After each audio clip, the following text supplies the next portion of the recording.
Alright guys, hello. So I understand you want to know a little bit about how to get into folk magic and find the sources for it. Well, as someone who has done at least a little bit of digging into her own culture and her own sense of folk magic, I do have some tips for you, so let's get into it.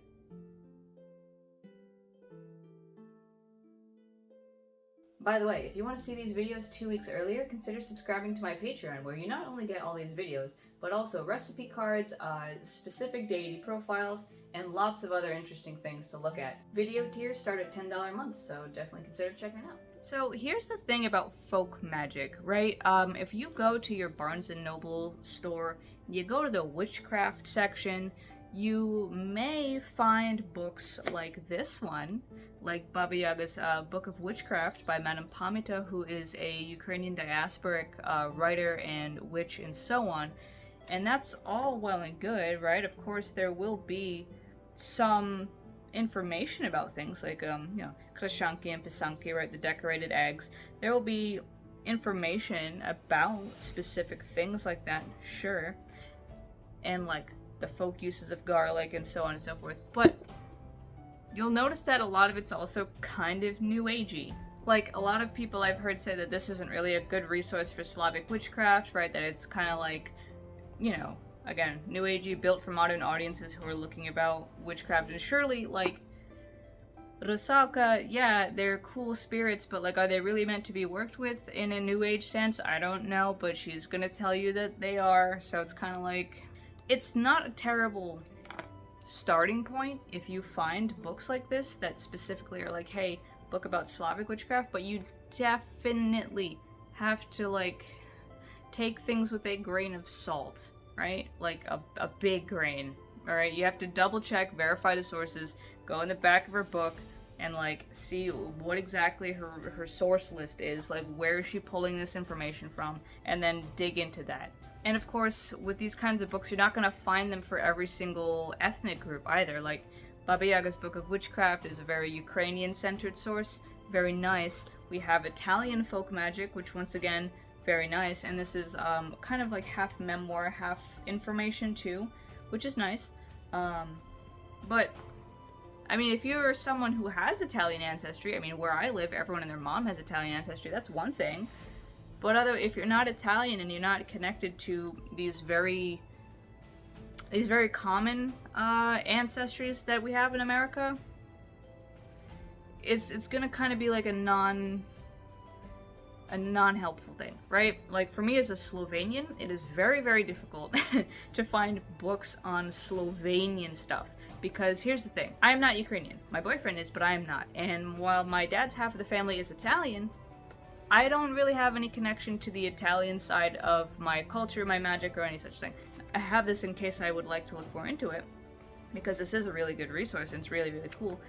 But it was actually by reading this that I discovered that I ain't got shit to do with Italians. Like, you know what I mean? Slovenia is right next door to Italy, but this feels as foreign as, like, I don't know, anything else, right? Like, you could tell me this was Japanese folk magic, and I would feel as connected to it. I didn't. When you look into things like, oh, Slavic magic, you're gonna get mostly Russian, you're gonna get, or maybe some Polish, right? You're gonna get, like, blogs that you don't really understand the credibility of, so on and so forth. If you're looking up Irish and German or anything, at least Celtic and such, they'll have probably more because they're more popular, but again, difficult to find specific books that weren't written by, like, New Age pagans who get their entire frameworks from a modern perspective, right?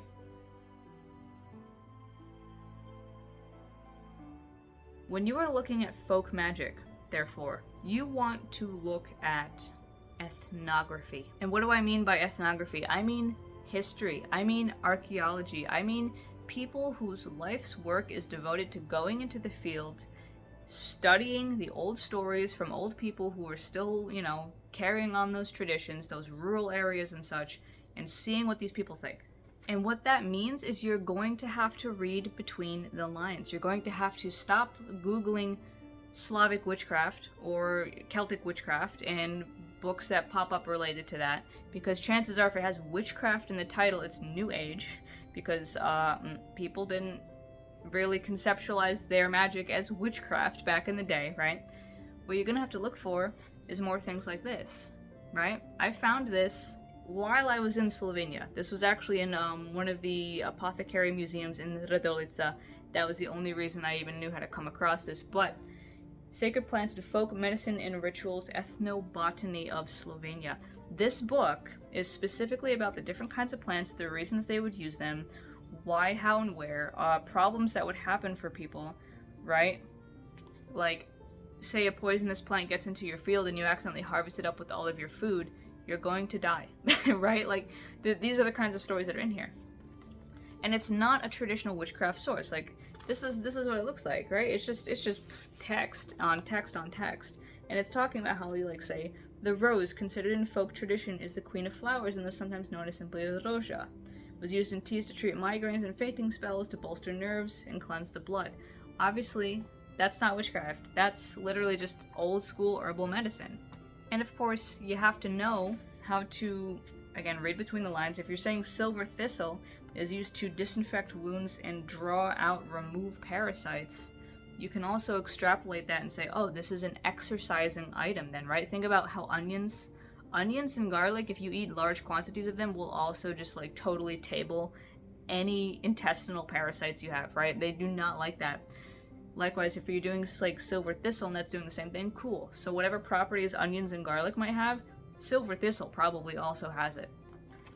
But it's when you get back into here, right? When you get into the ritual portion that you realize, oh, walnuts, in our traditional dishes like potica, wedding pogacha, all of these things, walnuts are used in these because they were thought to symbolize fertility, abundance, and wealth, right? That you're trying to bless a new couple with. But my point is that books like these are not built the same as books like these. These books are very explicitly in plain English telling you, yup, this is witchcraft, this is magic, and this is how you do it. This book is saying, hey, historically, this is what people have used these plants for, both in medicine and also in folk traditions like St. George's Day, or like in weddings, or like on Midsummer, right? Like, this is where these plants come from in our culture, in our tradition. And so obviously you have to look at that and say, oh,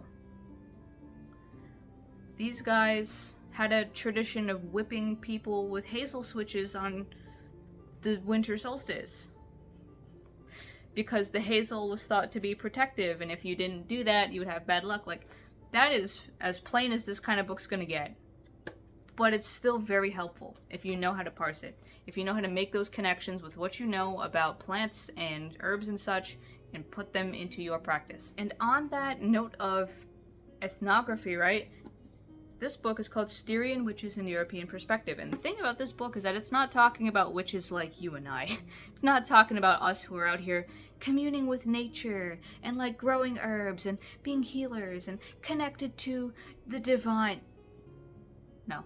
This is about the witches who would go and steal the milk right out of your cow's udder, who would bring hail down on the fields, and who would just do all manners of crazy stuff. And the weirdest thing about this is that this isn't just like, oh, folk stuff, whatever, like random myths and stories. This is direct, actual testimony of people in rural Slovenian Styrian region who will tell you, yeah, that lady put a hex on me like a month ago and no one believes me, right? Like, these are the stories of people who said, this is what a witch does. This is what I've experienced with witches. This is the problem with it, right? Like, because Slovenia has a documented history of witch trials, right? And all that kind of stuff. I mean, they're Catholic, they're right next to Italy, of course. So they have a documented history of persecution of witches, of acknowledging that people had powers, that some people who used those powers for good were not bothered so much as those who were accused of using it for evil, even though all magic was technically illegal, so on and so forth. This is history. This here is an account. But when you look at things like this, you can actually learn what people believed witches could do, and also a little bit about what people tried to do against them, right? Because that's the thing. When we talk about herb of the month and all these other things, notice how many times an herb that witches commonly use today, like lavender, ends up being used as a protective item against witchcraft? This is why.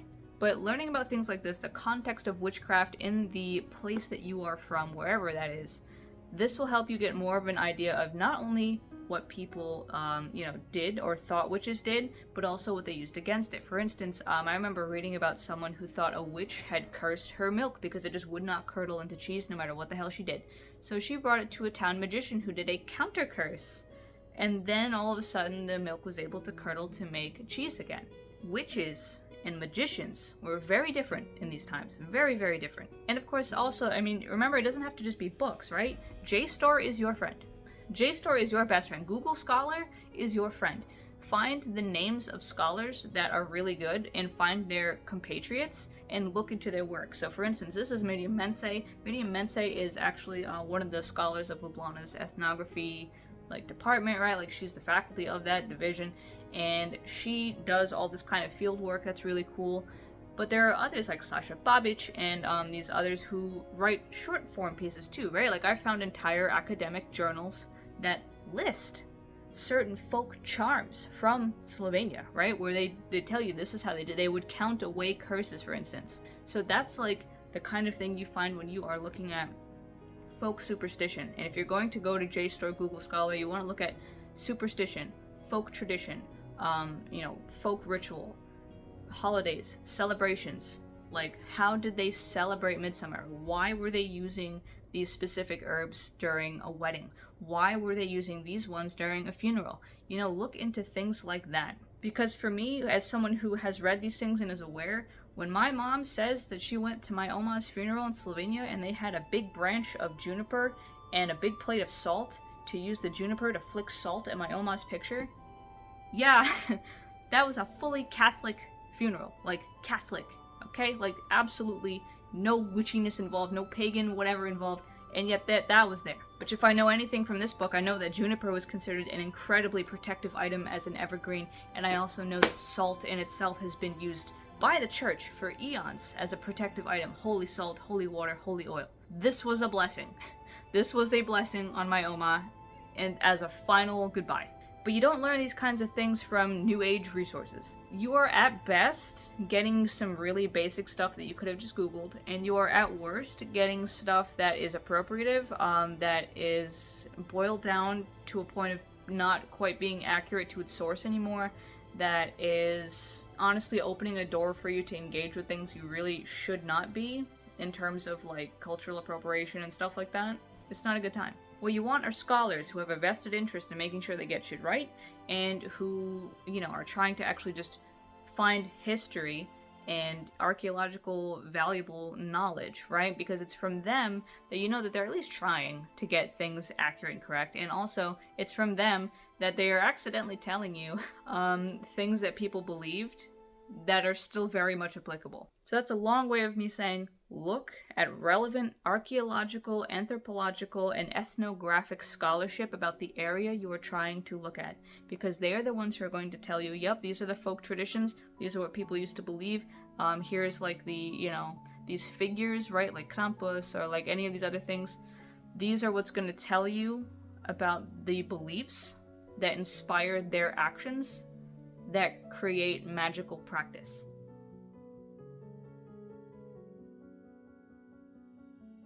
Another place that you would actually not maybe think to look for, any kind of folk magic stuff that actually could be really helpful, or at least when it comes to finding deities or spirits and such, is actually in folk tales, right?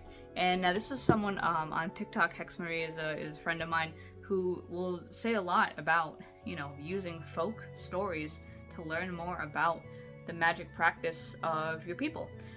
Whether it's by learning what spirits they venerated, or just what kind of superstitious things they did to protect themselves, you can find it here. And so this is a super touristy book, right? But it's still a really good book for me as a Slovenian. The 12 Slovenian folktales, and they're really unique folktales. They're not at all your Hansel and Gretel. They are not your Cinderella.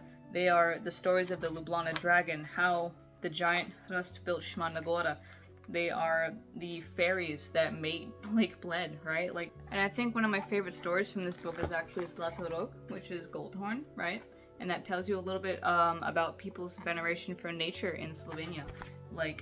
They love nature, and this story is about how a hunter tried to shoot down Goldhorn here, which you see a little picture of, who is the king of white fairies, but his golden horns, they unlock the treasure under Mount Bogatin. So this hunter tries to kill him, and then the blood from the arrow wound springs down on the ground, makes a flower pop up. Zlatorog eats it, regains his strength instantly, and boots this hunter off a cliff. And in his anger, he destroys the nature of Mount Triglav, and so that's why it now looks like this barren, rocky emptiness. And it's a lesson, right, to respect nature, to not do bad things with nature. And it tells us that fairies are very much a thing. People think of fairies, they think of Ireland. Fairies are everywhere. The Vile are very much in Slovenia. And you learn that when you look into the folklore of your people. I also have a couple books that are in German. One is Wundervolle Märchenwelt, which is like a lot of German folk tales, and then another is Märchen aus dem Ukraine, which is folk tales from Ukraine, right? So these, right, they tell you a little bit of something about the stories people taught, the values they held, the spirits they believed in, and these are things that are going to help you piece together bit by bit, what you want to put into your own practice, the values that you can include into it, the spirits that you might engage with, so on and so forth.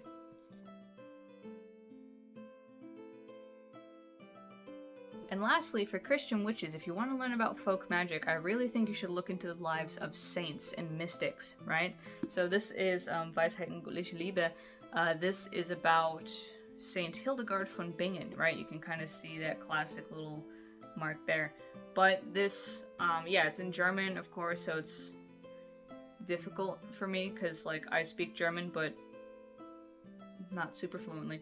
And so this, you know, it's still a good resource. And there are English ones too, of course, but saints who have reported having visions, right? Think of like Julian of Norwich, think of Hildegard von Bingen. These women, especially if you are German, these guys are like mystics of the Rhine, you know? So they are the ones who are responsible for what we can source as a Christian understanding of how to use crystals in a godly way, how to use herbs in a godly way. Hildegard wrote the Book of Stones, the Book of Herbs, and made a pretty impressive catalog of herbalistic, you know, medicine for her day. When all these men were being dumb putting leeches on people, Hildegard was like, dipshit, make a tea out of this plant, right? So look into saints that are from the country that you're from or your family's from, and see what they do, right? So for instance, in this book we have a story about why butter is powerful.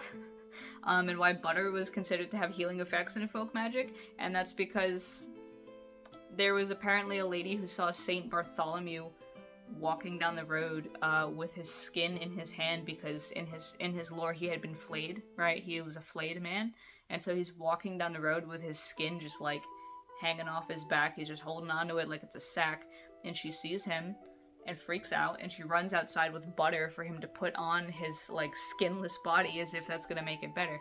So there are those little folk tales and those funny little stories that tell us a little bit about what people believed, that tell us which saints may be of interest to us in our culture, right? Like we know that Saint Joseph is massive in Italy, specifically Sicily, because in the Middle Ages it was thought that intercessions to Saint Joseph for rain prevented a drought that would have killed so many people. And since then, March 19th, baby, get your Zapolis out. We're having us a Saint Joseph's Day party.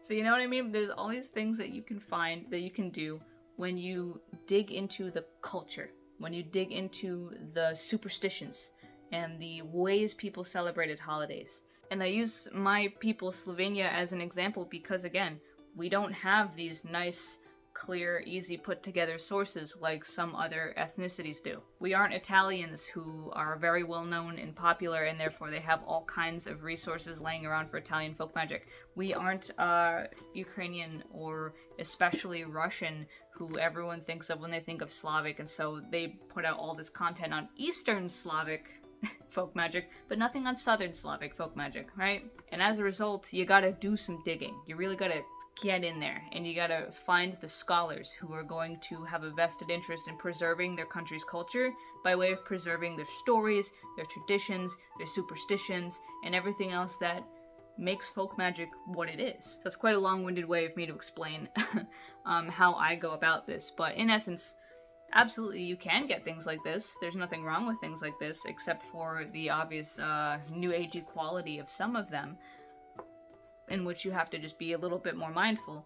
But They are a good starting point. They're good to grab, as you know, as long as you remember to keep a sharp eye.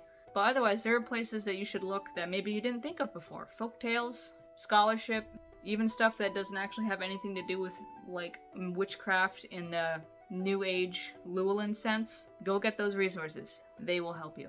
With all that said, I will see you guys next week for a discussion on Enochian magic, so keep your eyes peeled for that. See ya!